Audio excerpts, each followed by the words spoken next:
It was another trip to the college football playoff for Clemson in 2020, but the last two seasons just have not ended the way they wanted them to. We look ahead to 2021, and will this team be better or worse than it was in 2020? You start off with Trevor Lawrence, of course. He's going to be gone. You're going to miss him. We're talking about one of the top quarterbacks in the game the last couple of years.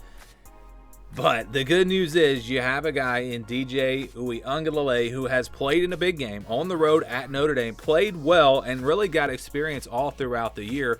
So I don't think there's going to be a huge drop-off for them at quarterback.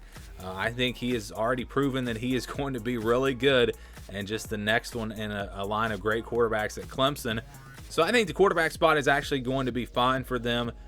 At running back, they do lose Travis Etienne. This is a big loss. One of the top running backs really in the history of Clemson football. He's gone. Lynn J. Dixon, I think, will be the guy for them. I'm expecting him to be the go-to guy at running back.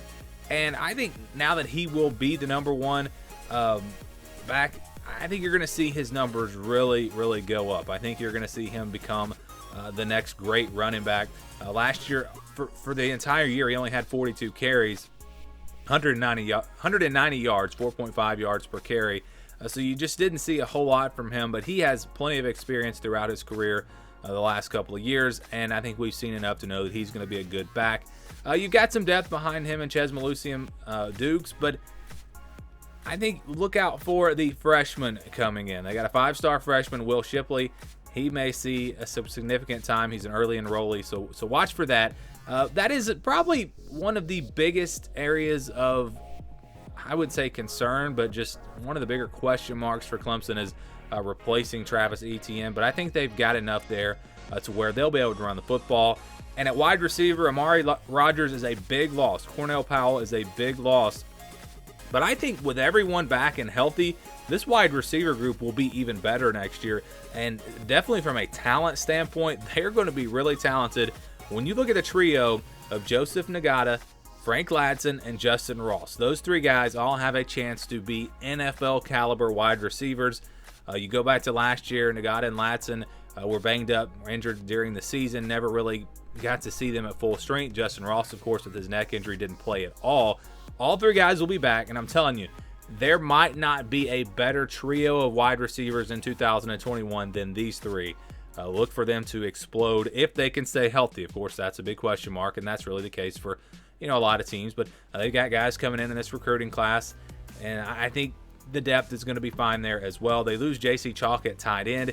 He is gone. He was a senior, but you've got Davis Allen, Jalen Lay, guys that I think can step up there. And they really haven't used the tight ends as much as I think Dabo would like. We'll see if that changes this year. But with these receivers, they're going. I think the passing game is going to be just fine for Clemson. On the offensive line, they do lose Jackson Carman and Cade Stewart, two of your top guys on that line. Replacing them will be big, and we'll see if they're able to do that.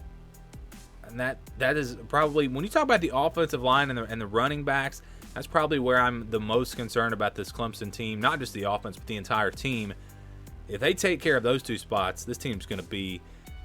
They have a chance to be elite. I mean, one of the best teams we've seen in a long time.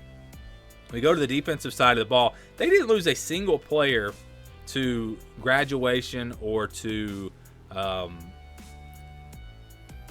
early NFL draft, anything like that.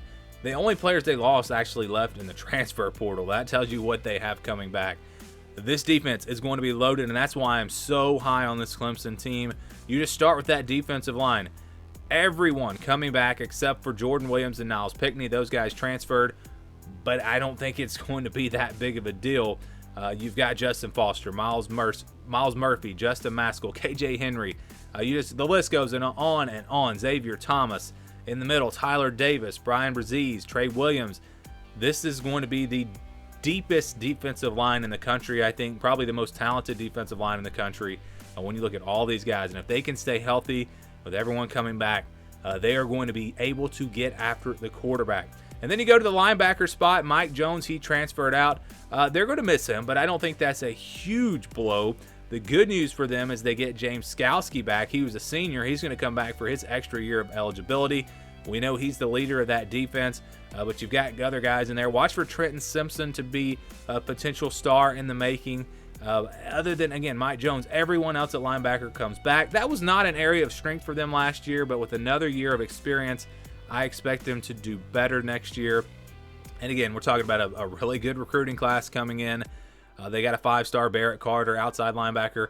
Look for him to maybe see the field his freshman year. And then we go to the secondary. They only lose LeAnthony Williams, a cornerback. He transferred. Not a big loss at all.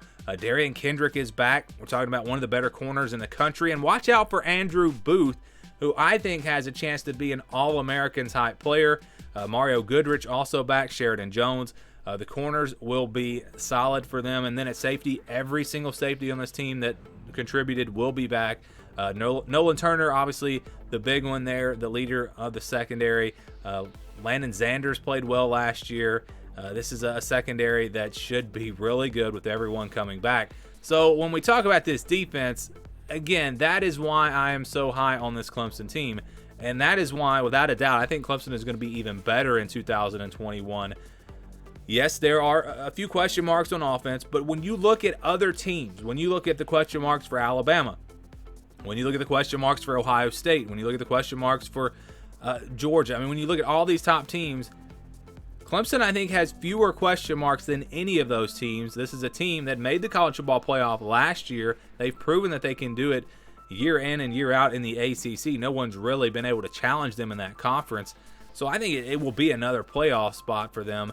But when we just talk about the overall team, which is what this really is about, will they be better or worse? I think this team will be better. I think the defense is going to be really, really good, and I think the offense will not really miss a beat without Trevor Lawrence, because I think DJ Uyunglele is going to step in there and do a nice job for them. So for me, Clemson, even better in 2021, and right now, this might be my early favorite to win it all.